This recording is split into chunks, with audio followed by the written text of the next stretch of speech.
All right, settle down. Sit, sprawl, photosynthesize if you must. Welcome, Myco listeners and cosmic travelers of the infinite, branching, slightly damp Myco-verses. Let me ask you something real quick. When was the last time you trusted moss?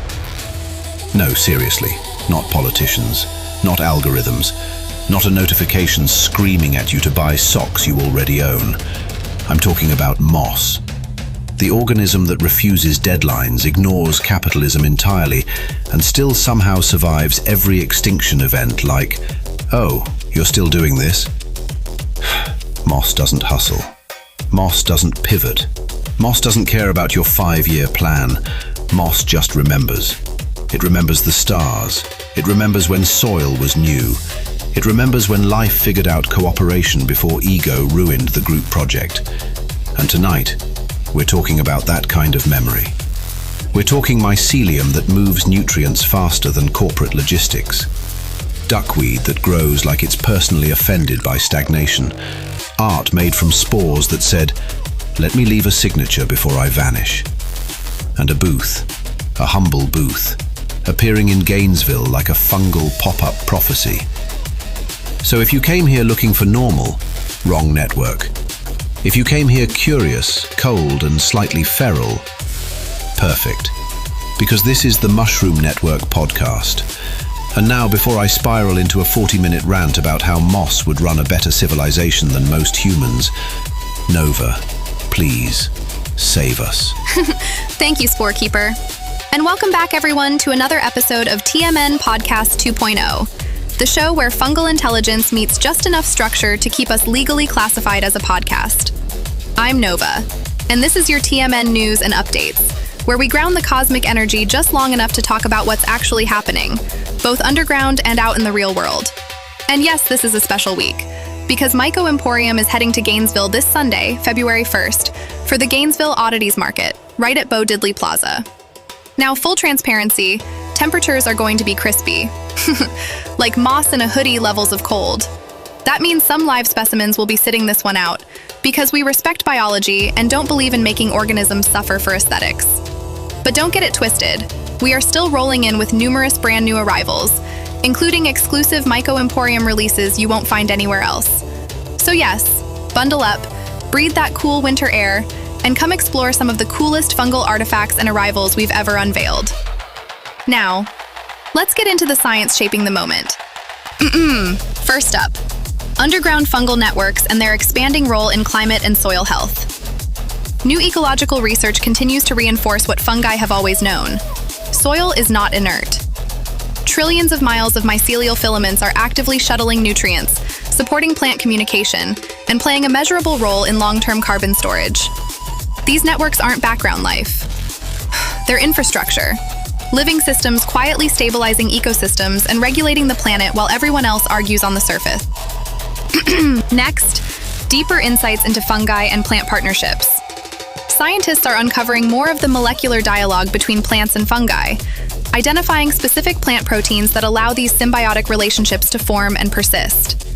These findings illuminate how ancient alliances evolved and why they remain essential to life on land. It's another reminder that cooperation beats domination, and that the most successful systems aren't loud, they're interconnected. Now to a major medical breakthrough. After more than a decade of investigation, researchers have identified a molecule called butyrolactol A that weakens certain deadly fungi. This discovery could help restore the effectiveness of antifungal treatments that have struggled against drug-resistant strains. Not by brute force, not by escalation, but by understanding fungal vulnerabilities. Nature rewards patience and precision. And finally, moss and fungal spores responding to a changing climate. Long-term data suggests mosses are releasing spores earlier than they did in the late 20th century.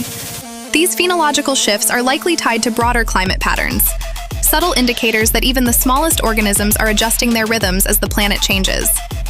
Quiet signals, massive implications. And that, beloved cosmic travelers, is the hum beneath the headlines. Life reaching outward, forging alliances, discovering weakness, and rewriting the tale in living filaments. Now, let us settle deeper into tonight's expedition.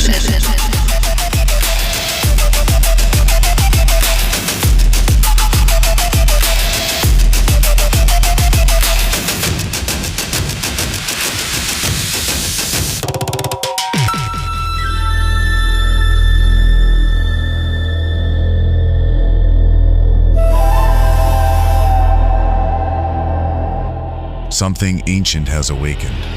Not a place you browse, a place that calls.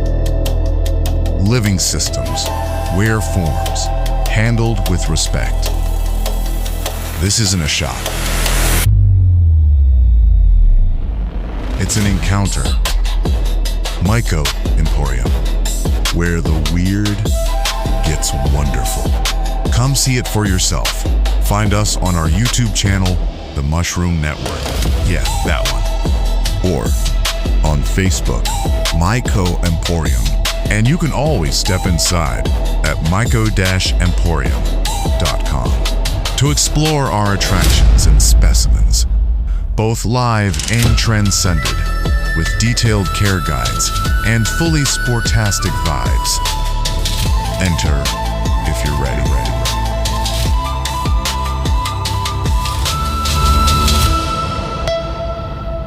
All right. Hello, Myco listeners. Hello to all you cosmic travelers tuning in. We are tapping you directly into the circuit now. We're live. This is another Mushroom Network, Myco-Deep-Dive, and today we're opening a file titled Just Once, When Moss Remembers the Stars. Good one. We're pulling the feed, as always, directly from the Grand Cosmic Mycelial Network. There's no preamble. We're already here. It happens instantly, doesn't The it? shift, yeah. The shift is immediate.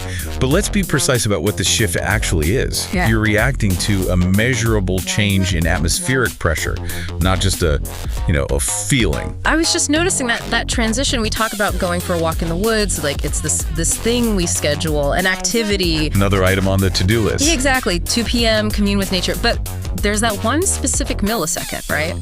The moment your foot leaves the gravel of the parking lot and hits the soil, the whole posture of the world changes. It does. It's not just that things get quiet. It's like walking into a room where everyone was just talking about you and they all just stopped. Yeah, that is a perfect description of a pressure change. We interpret it through a social lens, but physically, it's a reallocation of resources. The entire acoustic profile of the environment changes because the surfaces themselves change. It feels heavier, the air. Not in a humid way, just more present. Like it suddenly has mass that it didn't have 5 seconds ago. That's the dampening. That's the sound being absorbed instead of reflected. The forest is clocking you. I think that's the part that people miss. We have this profoundly romantic idea of the walk in the woods. Oh, totally. You get your coffee, you put on your expensive waterproof boots, you check your GPS watch, and you tell yourself, I am going to clear my head. I need to get away from the noise. That's the mantra, isn't it? Find some peace and quiet. It's a very cute, very human lie. The forest does not care about your mental clarity. It has absolutely no interest in your caffeine intake or your stress levels from work. To the system, you are simply mass. Mass. You are displacement. You are a localized disruption in the thermal gradient. You are an unexpected concentration of carbon dioxide. But it feels so personal, that quietness. It feels expectant, like it's waiting for you to say something to introduce yourself. But see, that's the mistake right there. We call it silence because the human noise drops away. The traffic, the electrical hum, all the static of our world. But it is not silence. Yeah. It's attention. The ground softens? Yes, but that's just physics soil mechanics versus asphalt. Yeah. But the birds pausing. That's not them being scared. That's a conscious reallocation of their processing power. They stop broadcasting so they can allocate all available bandwidth to listening to you. So that feeling, that pressure behind my eyes when I walk in, that sense that the trees are sort of leaning closer, that's not just me being poetic. No, it is entirely functional. You have just walked into a surveillance state. A surveillance state. Wow. It just happens to be a biological one, not a technological one. Right. The entire bioacoustic feedback loop of this environment has been interrupted by a foreign object, and that object is you. And it's deeply unsettling if you actually stay with that feeling for a minute. We are so conditioned to be the observers, you know? We go to the zoo, we look at the animals in the cage, we go to the forest, we look at the trees. We are the subject, they are the object. Right. But here, the moment you step off that manicured path, you become the object. You are the variable that the entire system is actively trying to solve. And it solves you very, very quickly. That's the humbling part. It calculates your weight from the pressure on the root systems. It calculates your speed. It analyzes your chemical output, the cortisol in your sweat, the specific signature of your breath. It's reading me. Instantly. Yeah. And once it categorizes you as a non-threat or low priority anomaly, the background noise resumes. The birds start up again. But for that first minute or so, you are the most interesting and potentially dangerous thing in the woods. It's funny you use the phrase solving the variable, because once that initial shock wears off and the system decides I'm not a threat, my eyes always go to the ground, to the forest floor. To the infrastructure. Exactly. I was looking at the notes on the mycelial layer. It's so easy to look at a forest and just see a collection of individuals. There's a pine tree, there's a fern, there's a birch over there. They're just neighbors. They have their own little property lines. Which is the brochure version of reality. Yes. That's a capitalist overlay. We can't help but project onto everything. We assume it all operates like a suburb. Right. The polite version. Good morning, Mr. Oak.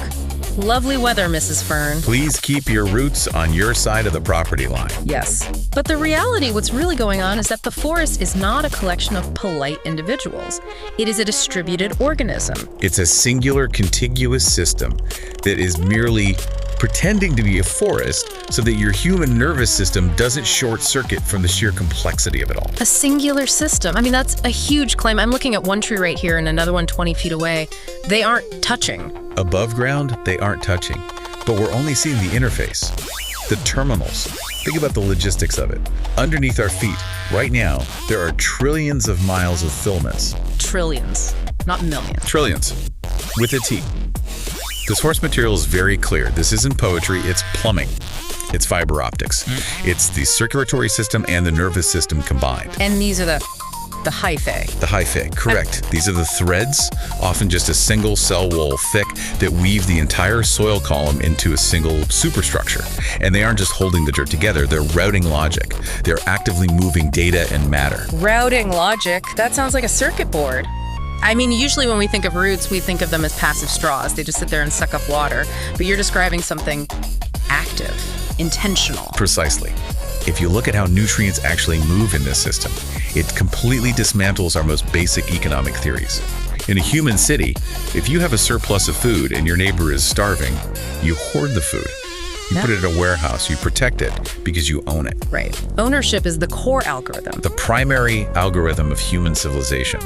In the network, ownership is treated as a glitch. It's a processing error, a hallucination. So walk me through that. Let's say you have a huge old Douglas fir. It's in a sunny spot, photosynthesizing like crazy, producing way more sugar than it needs. It doesn't have it. It doesn't own it. The network identifies a gradient. A high concentration of carbon here and a low concentration over there, where a sapling is struggling in the shade. So it's a supply and demand problem. And the network is the logistic solution. It opens the valve. The fungi, specifically the mycorrhizal network that connects the roots to the filaments, acts as the courier. It moves the carbon from the source of plenty to the source of need. It moves phosphorus. It moves water. But why? I mean, why would the fungus care if some little sapling in the shade survives? Isn't evolution all about survival of the fittest? Why prop up the weakling? That is the fundamental misunderstanding of fitness. We think it's about the individual winning. But fitness and a complex system is about the entire ecosystem persisting. So it's not about the one tree, it's about the whole forest. Exactly. If the neighbor dies, the structural integrity of the canopy weakens. That lets more wind in, which can damage the larger trees. The soil dries out faster. The ambient humidity drops. Then the fungus itself is at risk. Everyone suffers. Everyone suffers. The network protects its assets, and the entire forest is the asset. So it's a kind of selfish altruism? Or maybe just pure unsentimental logistics.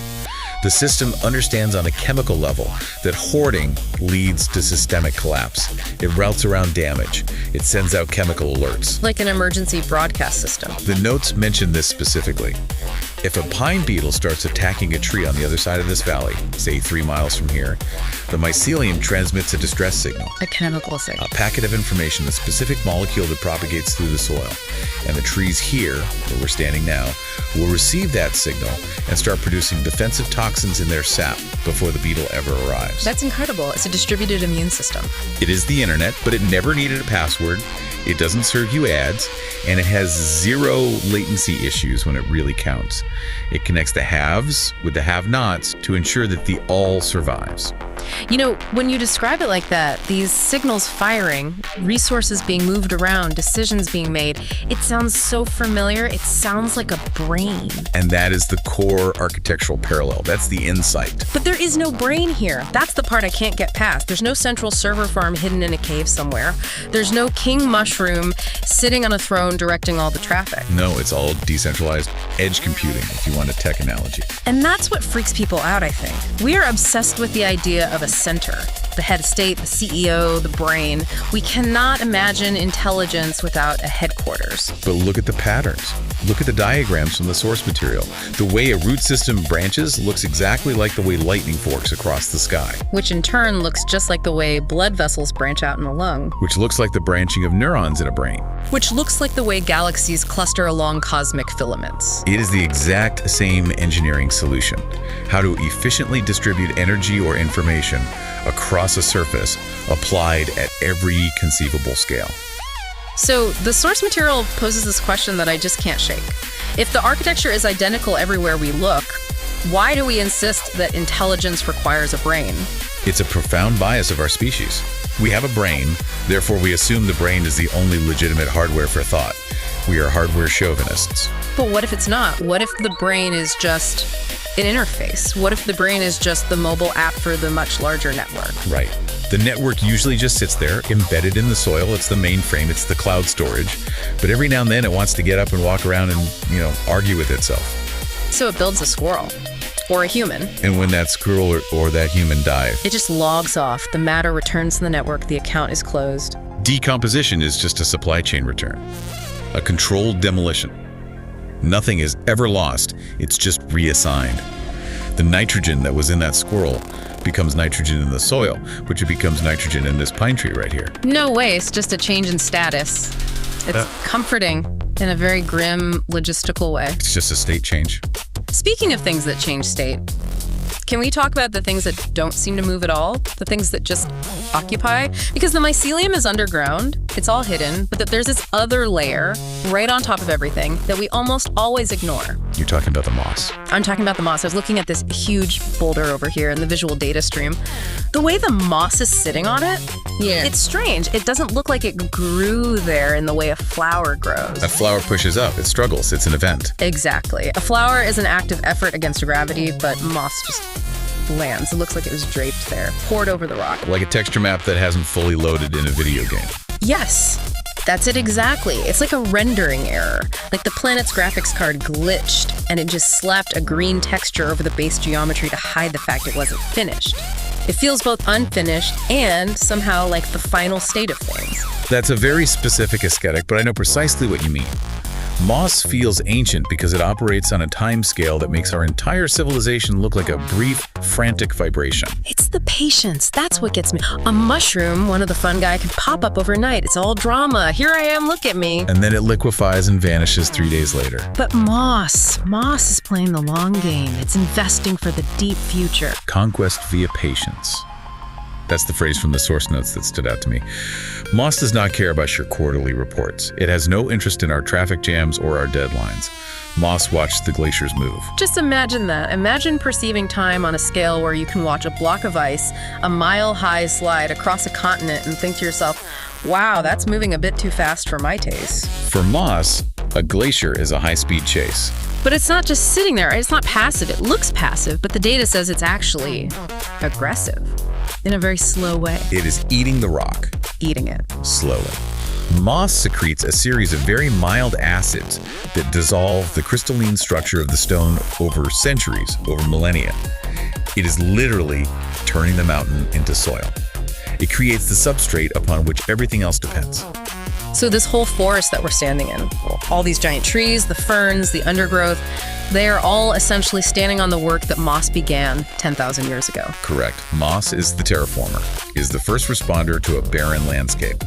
When a volcano erupts and leaves nothing but sterile, black rock, who shows up first? The green velvet. The moss. It arrives on the wind as spores, finds a microscopic crack, and begins the long work of stitching the wound. It is the scar tissue of the planet. And it does all this by, what was the word you used before? Listening. It has to listen. Moss has no true roots. Did you know that? Nate, really? No, I just assumed everything green had roots. How does it get water? How does it eat?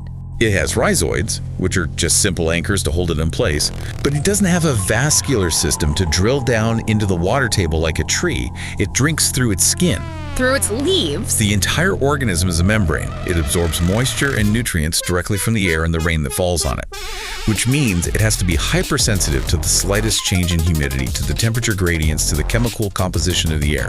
It's basically an exposed nerve ending draped over a rock. That sounds incredibly vulnerable, being that exposed. I mean, if the sun comes out too hot for too long, you just cook. You can't pull water from deep underground to save yourself. Or it's a form of mastery. If the air dries out, moss doesn't die.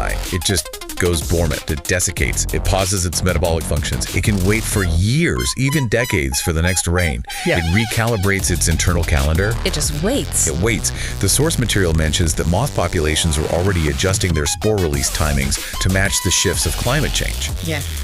It isn't panicking. It isn't holding a summit or drafting a resolution. It just shifts. There's a line from the notes that's stuck in my head. Loud systems break. Moss adjusts. Precisely. We build these huge, rigid, brittle cities that fall into chaos if the power grid flickers for 3 days. We build systems that require constant, massive inputs of energy and maintenance just to keep from falling apart. And moss survives planetary ice ages. So who is really the advanced intelligence here? It makes you feel very fast and very, very stupid. You know? We're all running around frantically trying to fix things, and the moss is just waiting for us to finish our tantrum so it can get back to work. We are high-velocity, low-efficiency organisms. Moss is the definition of low-velocity, high-efficiency. But speaking of high velocity, we have to talk about the water, because there's something over there in that pond moving incredibly fast, and normally I have to admit I hate it. The duckweed? Duckweed. It's like the glitter of the plant world. You get one tiny piece on you and you can never get it off. It covers everything. It feels so aggressive, like an invasion. It is aggressive. But the deep dive notes have a fascinating framing for it. They call it acceleration with feedback. Which means what exactly? Well, normally when we see something in nature growing that fast, it can double its entire biomass every couple of days. We immediately think of something destructive. Cancer, a virus, a system that consumes until it kills its host. Right. It chokes out all the sunlight, it deoxygenates the water, it kills the fish and ruins a swimming hole. That's the story we tell. But duckweed is different. It grows incredibly fast, yes. But look at why it's growing and what it does.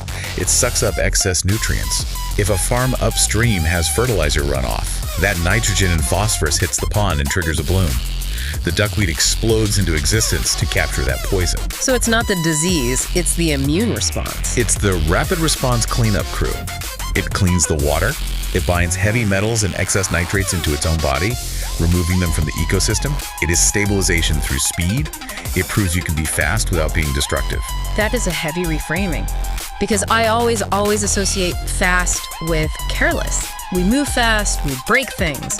Move fast to break things is literally the celebrated motto of the modern tech world. And the motto of the ecosystem is move at the speed of necessity. Sometimes that speed is glacial, like the moss eating a rock. Sometimes that speed is explosive, like duckweed cleaning a polluted pond. Yeah. The key difference is connection. Feedback. Duckweed is moving fast, but it is constantly listening to the chemistry of the water. It stops growing when the nutrients are balanced. Humans are moving fast, but we deliberately stopped listening to the feedback loops. We didn't just stop listening, we cut the wires. We put a brick on the accelerator and threw the map out the window. We decided that growth for the sake of growth was the goal, regardless of the cost of the system that supports us. Duckweed knows that growth is a temporary tool to achieve balance. Once balance is restored, it becomes food for fish and birds. It cycles back. It's the difference between collaboration and conquest. Exactly. It's just so strange thinking about these things as having strategies.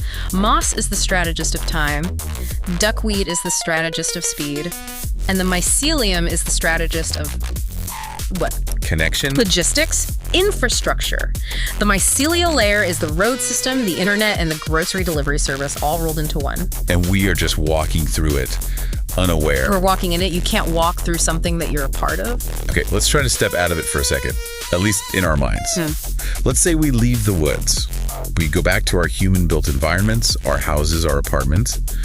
But the patterns follow us. They do. I was looking at the section on cosmic moss structures, these human-made designs, the 3D printed forms, the algorithmic architecture. Forms derived from fungal logic. Yeah. And you look at a lamp, or a chair, or even a whole building designed with these algorithms. And it doesn't look like it was built. It looks like it grew there. It has that branching cellular logic. It does. And I've noticed when I'm in a room with those kinds of shapes, my body responds. My shoulders drop. I actually relax. I breathe deeper. Why is that? It's biological recognition. What do you mean? Why would I feel safer around a complex fractal shape than a simple predictable cube? A cube is solid. A cube is safe. A fractal feels chaotic. But a cube is alien. Nature almost never makes cubes or straight lines. Nature makes fractals. You feel comfortable around those shapes because on a deep cellular level, you are looking in a mirror. Okay, unpack that a little, because I'm pretty sure I don't look like a fern. Don't you? Take a look at your own lungs. If you were to cast a mold of your bronchial tubes, all the branching airways, what would it look like? It would look like an upside-down tree. Now look at your nervous system, the way your neurons branch and connect. It looks like a root system. Look at the way your blood vessels have to branch out to distribute oxygen to every cell in your body. It is the exact same branching algorithm as a river delta. It's the same algorithm as the mycelium. You feel comfortable around these shapes because they're your family photos. Your body recognizes the math. That's both oddly comforting and deeply terrifying at the same time. It means I'm not nearly as original as I like to think I am. None of us are. We are not separate observers of this universal architecture. We are walking, talking evidence of it. The notes call it translating the logic. Translating, not imitating. A crucial distinction. When we build our cities with rigid grids and perfect boxes, we are fighting against the fundamental geometry of life. We are creating cognitive and biological friction. Nature does not do right angles. Nature does flow. Nature does fractals. So when an architect or a designer creates one of these organic structures, they aren't just imitating the look of nature. Imitation is cheap. Imitation is shallow biomimicry. Look, I made a lamp that's shaped like a flower. That's just decor. It's kitsch. It's decoration, right? But if you use the logic of the flower, if you study how it evolved to maximize its surface area to catch sunlight, how its structure is designed to withstand wind and channel water, and then you apply that logic to building a solar panel or a skyscraper, then you are translating, you are speaking the language of the network. You're building with the grain of the universe, not against it. And that's why your body relaxes. It is a frequency match. Your internal architecture recognizes its external counterpart. A frequency match. I like that. I was thinking about that phrase from the file, fractal frequencies. It suggests that we're all just localized expressions of the same overarching pattern. We are. Like you can zoom in on a coastline and the pattern looks the same as when you zoom out, if you zoom in on a human. You see the same branching patterns as you do in a galaxy cluster? So are we just nodes in the network? The forest sees you as a node that learned to walk. Wow. A node that learned to walk. That really strips away a lot of the ego, doesn't it?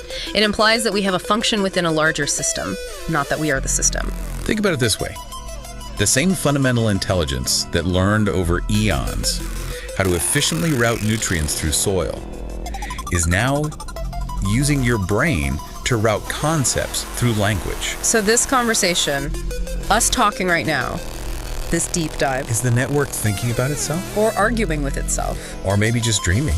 It implies that our thoughts aren't entirely our own. I mean, they happen inside our heads, but they're also just signals, ripples in the pond. Your thoughts propagate just like those chemical signals in the soil. You have an idea. You share it with me, I build on it. Someone listening to this hears it.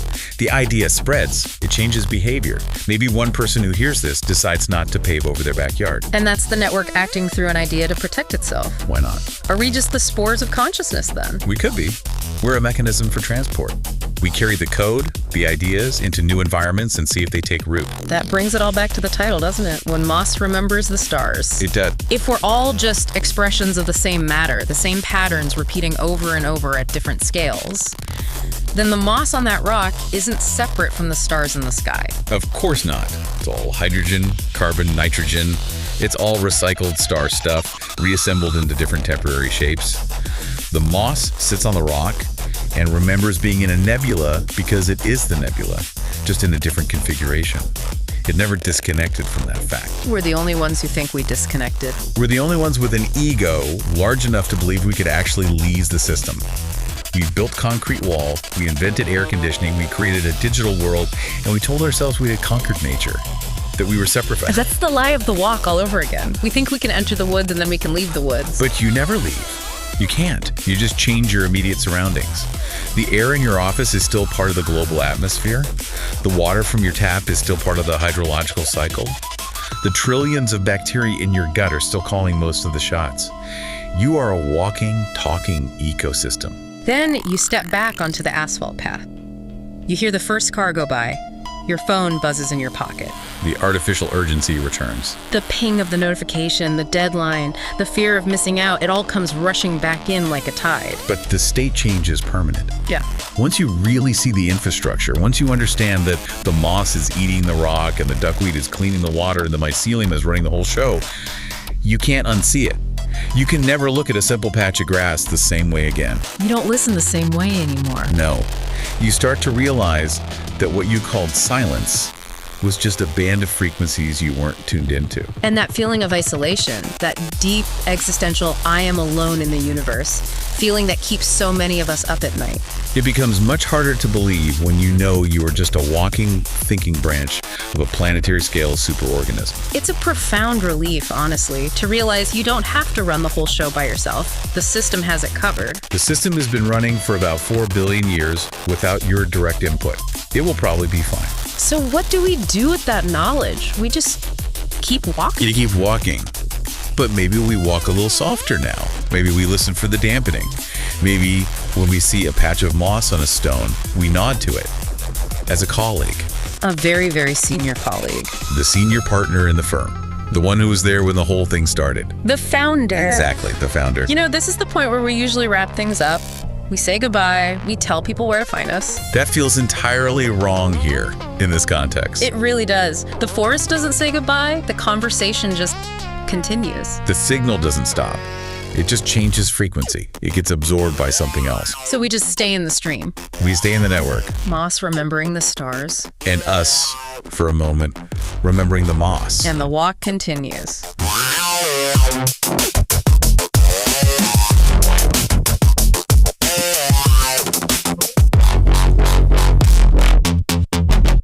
All right, listen up. This is big. Myco-Emporium just locked something special.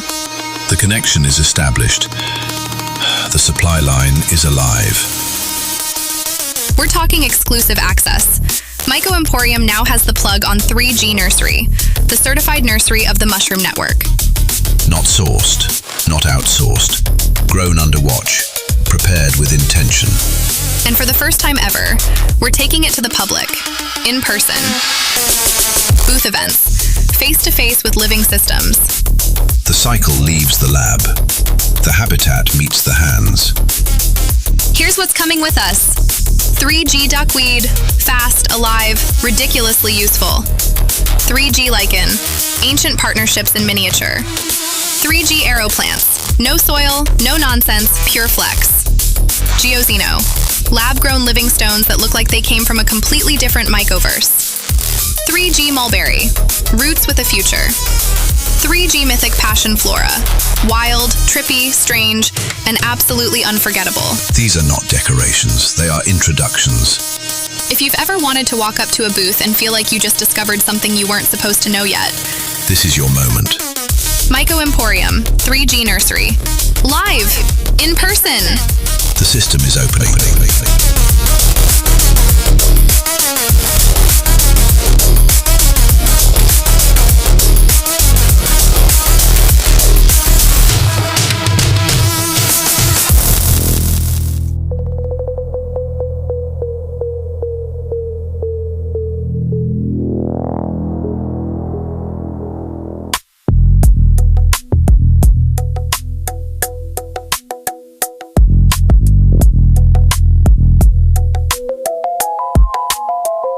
Moss saw you coming long before you learned to walk. That's not shade, that's chronology. Before shoes, before names, before you discovered urgency and decided it was a personality trait. Moss clocked your arrival like a librarian stamping a return date that doesn't exist. Oh, Moss said. This one's going to forget. Now stop. No, actually stop. Not spiritually, not metaphorically.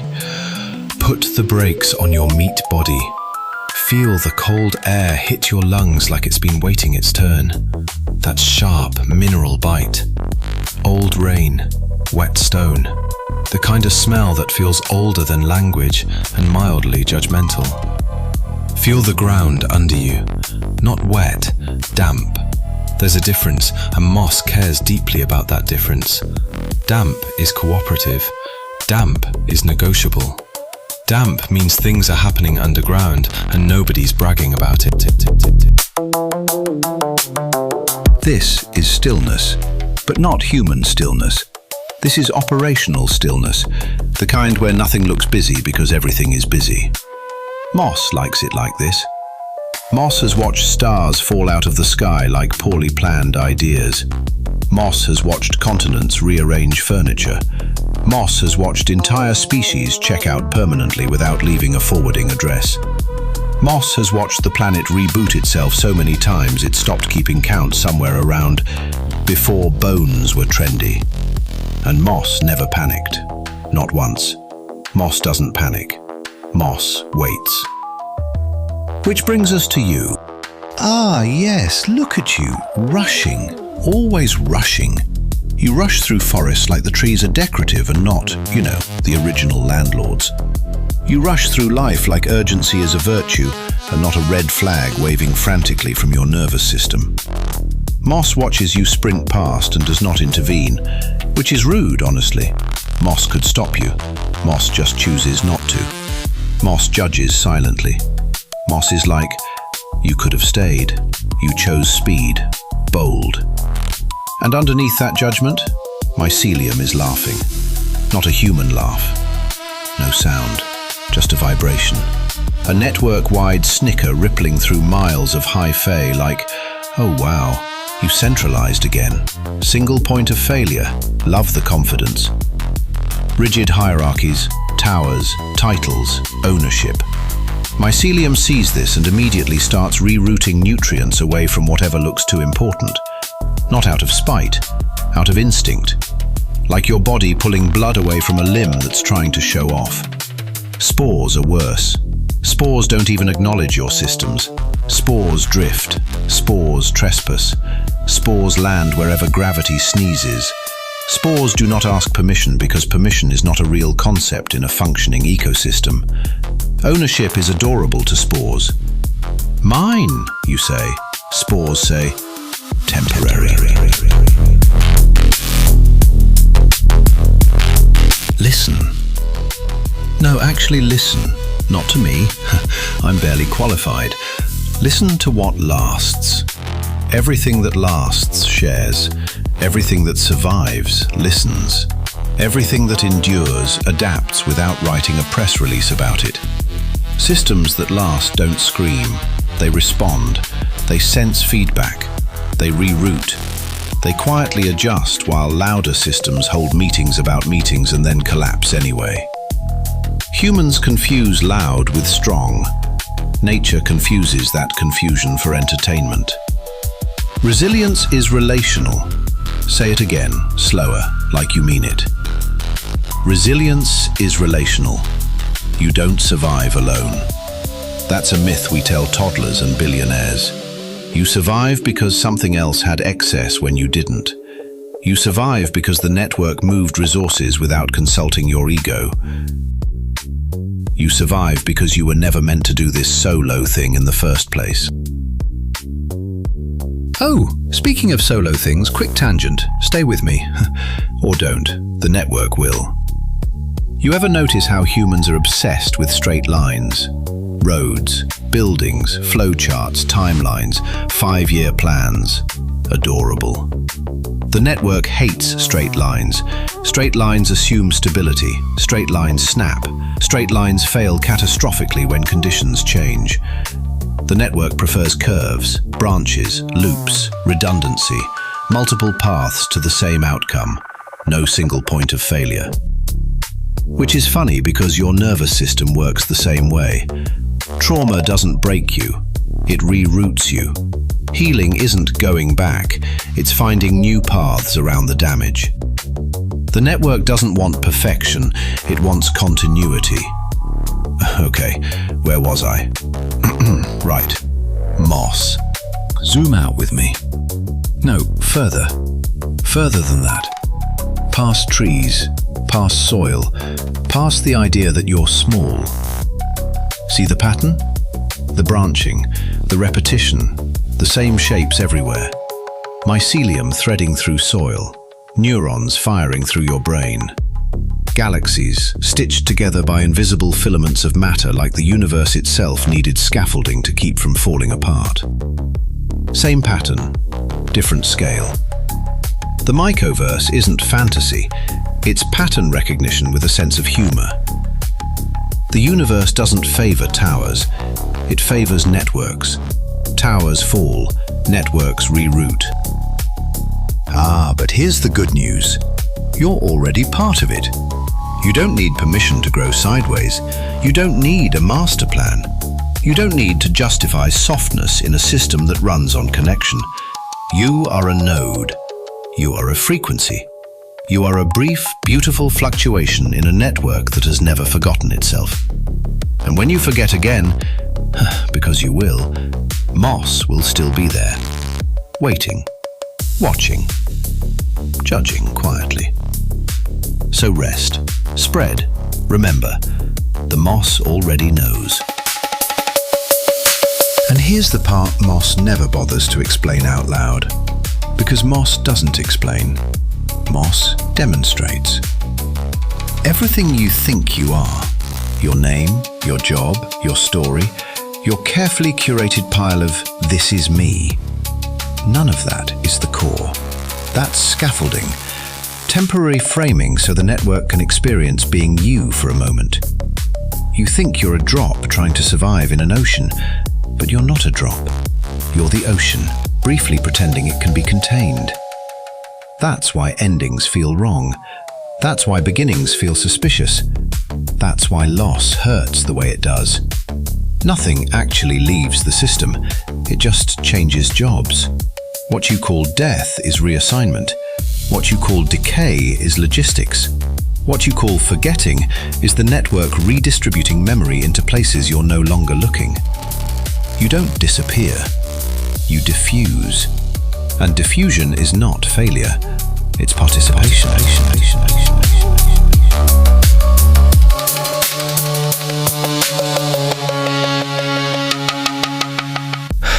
Think about it.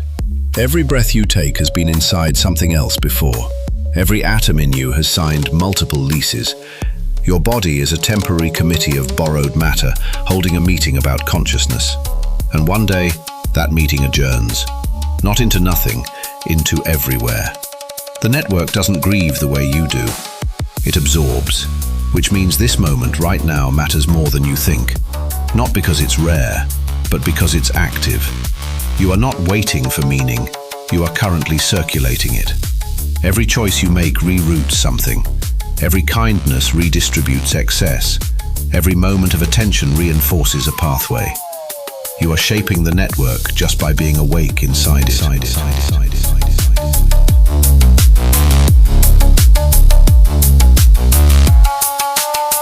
So here's the thought I'll leave you with.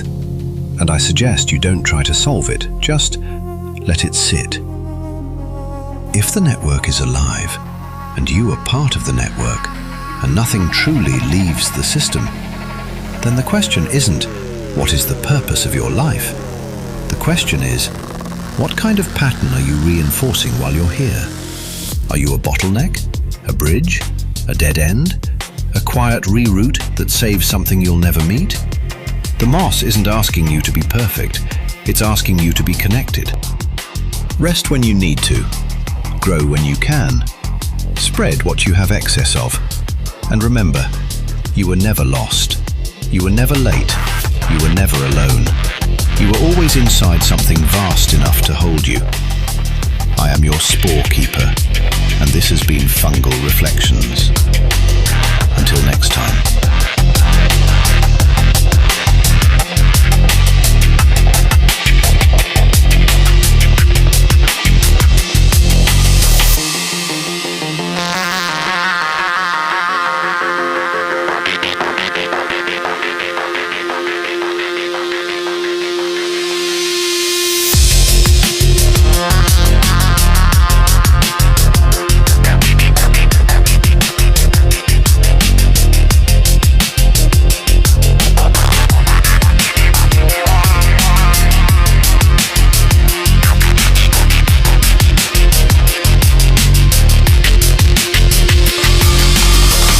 tired of the same 3 corporations controlling all the music you hear? Yeah, so were we. So we said spore it and made our own. Welcome to TMN Radio, where we've infected the airwaves with fungi-powered frequencies. We got underground bangers, Myco-Deep-Dives, and cosmic beats big box media is too scared to touch. 24/7. No ads, except this one. And, well, these are actually technically called Myco breaks. So inhale some mycelium-infused air, embrace your inner tree hugger, and get ready for some mind-blowing mycomania. The Mushroom Network has spoken. You've been chosen. Tune in, the hottest growing underground network around. TMN Radio. It's alive.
Stillness isn't empty. Oh, it's operational. Oh.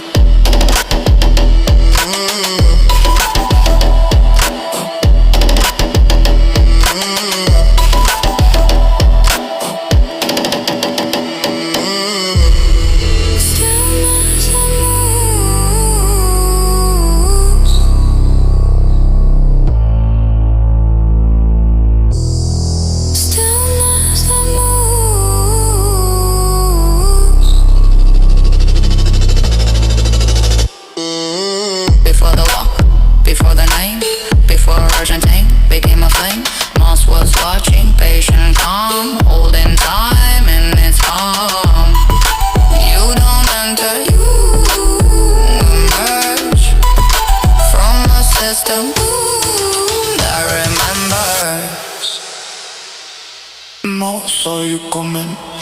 Stillness coming. Saw you coming. The network never sleeps. Saw you coming.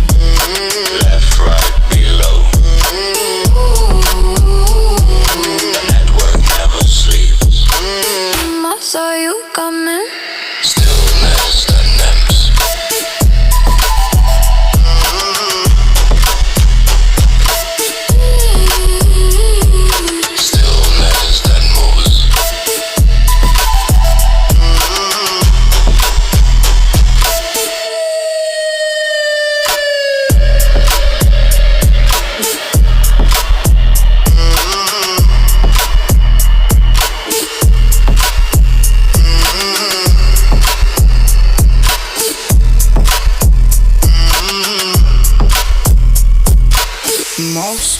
coming.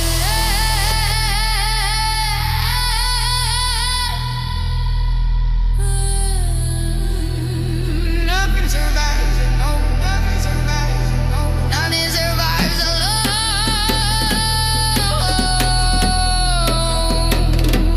Nothing survives alone.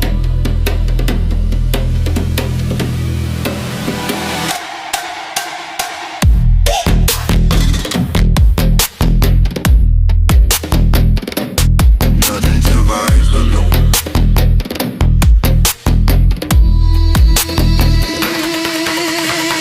Roots don't grow so low in the dirt. Passed away before it hurts. Signal moves when pressure shows. That's how everything stay close. No crown below, no chosen one. The work keep moving, job get done. If I'm low, you shift the low. That's the goal. That's the goal. No screaming. No wrong. Just motion. Backbone. Nothing survives alone. Shed root, shed red. We reboot. Left, right, pass it, pass our eyes alone. Feel the bass, feel the spread. We don't reroute. That's how we stay ahead.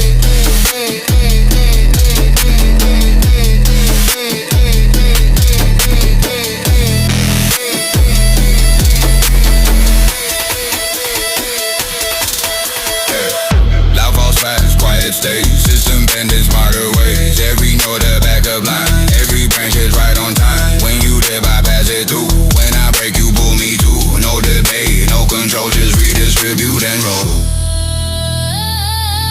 Resilience is relational.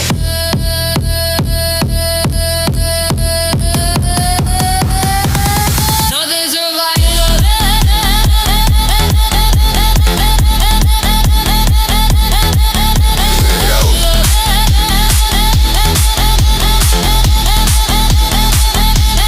Nothing survives alone.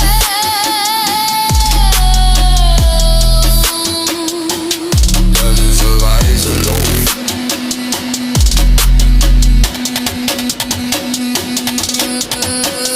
Breathe out, breathe out, breathe out, get it out, breathe out, breathe out, breathe out, get it out, breathe out, breathe out, breathe out, get it out, breathe out, breathe out, breathe out, get it out.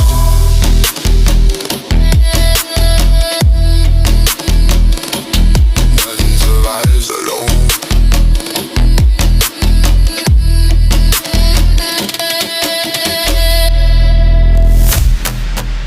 Permission?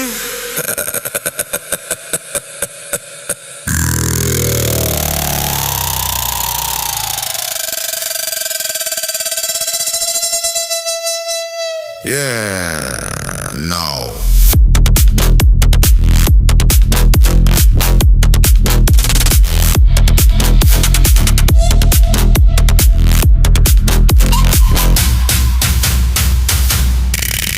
You do a line and the dirt say man. Spores spotted like things for the sun. They no like no planes you fly. Steady shrugs like for rides. With a flee when the pin feel bored. Not a chance a temporary chord. Took you once and it's gone. Same old song since the dawn. No clipboard, no gone, no one's in charge. Undergrass. Don't miss the mission. Don't miss the mission. Don't miss the mission.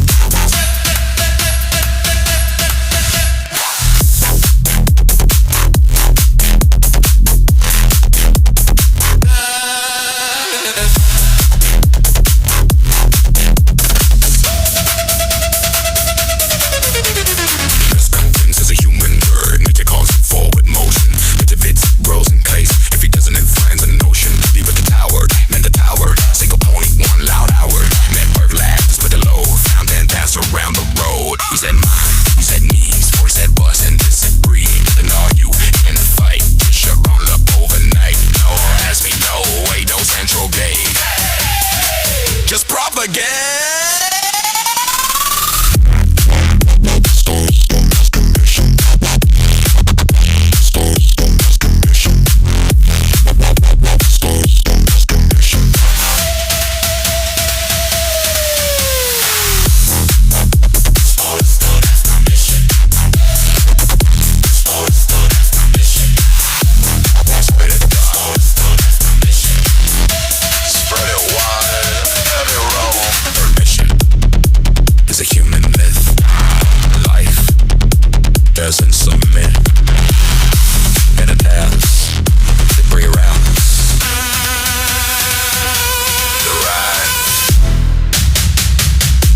temporary.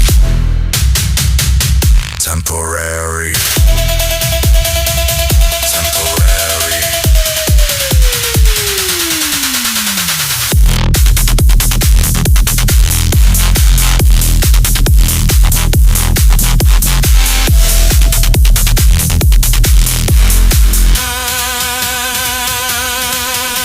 Every sense, ship combos, every wall's a story told. It amazed his patience when they know the things that thought they'd hold. And guard it, you divide it, you design your name and ink.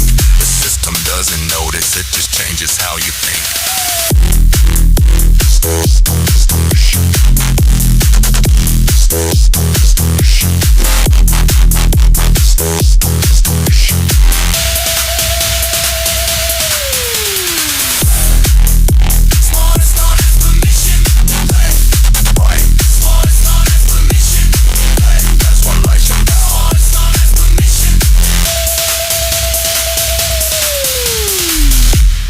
Permission is a human miss.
Connecting. No password required.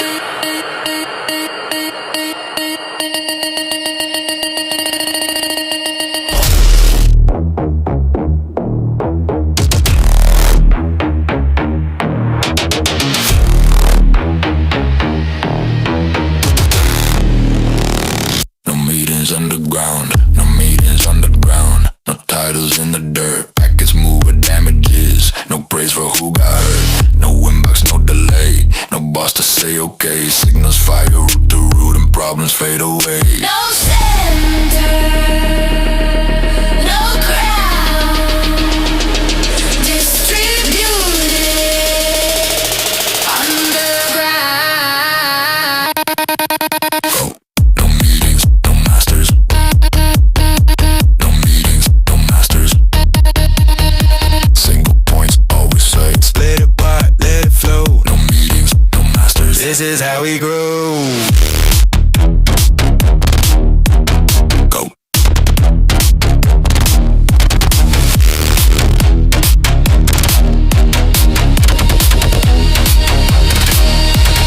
Centralize and watch it crack. One loud note, the whole thing snaps. Network sees the overload, breaks the weight and spreads the load. Roots start faster than your screens. No translation in between. Chemistry before commands. Coordination, not demands. No throne, no gate. Just rewrote and propagate. No meetings, no masters. No meetings, no masters. Single points always fail. Split it wide, let it flow. No meetings, no masters. This is how we grow.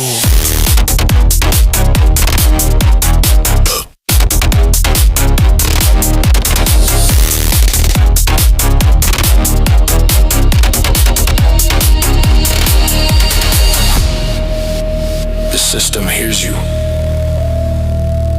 The system adapts. Failure isn't fatal.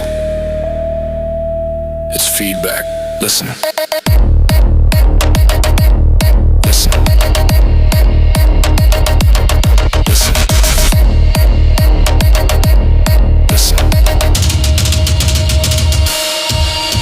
The signal doesn't brag. brag or boast, it moves to where it's needed most. No spotlight, no applause, just consequence and cause. You built a tower, called it strong, the network route around it long. Didn't fight, didn't care, just found a better path to share.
Permission now. You don't need permission.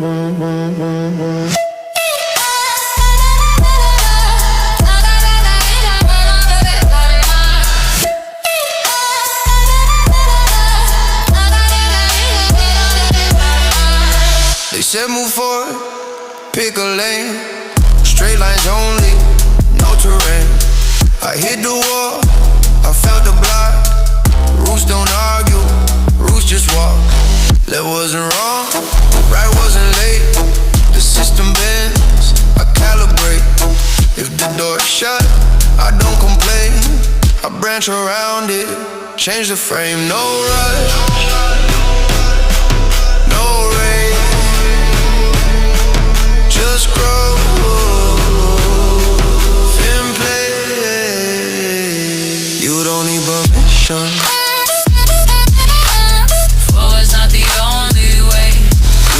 Permission. When the past says no, you sway. You don't need permission. Branch when buck don't break. You don't need permission. Grow sideways. Slowest the movement, feel the glide. Soft don't mean weak inside. Pressure fades when roots expand. Multiple paths, better plans if I pause. Let's not defeat, let's listen in before I leave. Roots rich signal, shift the load. Stay connected, staying cold. No forces, no fight.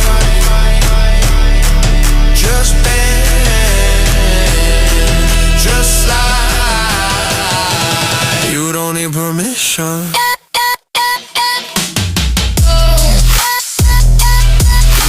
Permission.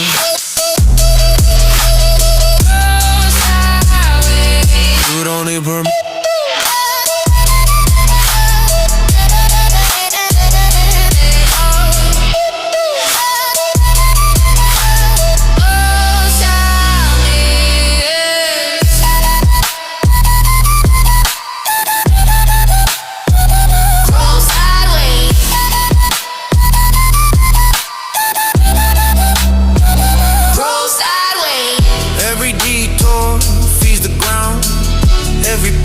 Just forward bound. You don't stall, you recalibrate. Nothing wasted, nothing late. If they run, let them run. You move different, still get done. The system sees, the system stays. There's more than one correct way. You don't need permission. Branch when blocked, don't break. You don't need permission. Rules highway. You don't need permission.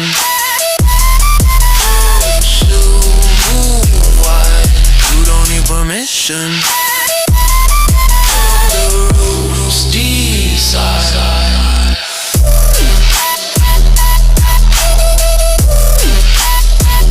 Rules highway.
Every step you thought you lost, every pause, every cost. Fed the soil, fed the ground, stillness humming under sound. No rush, no race, just a rhythm in place.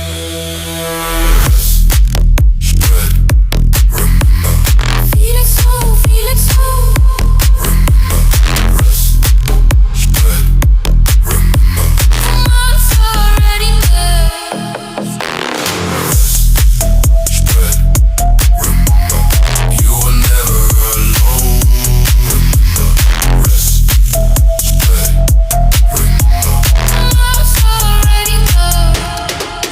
Nothing leaves the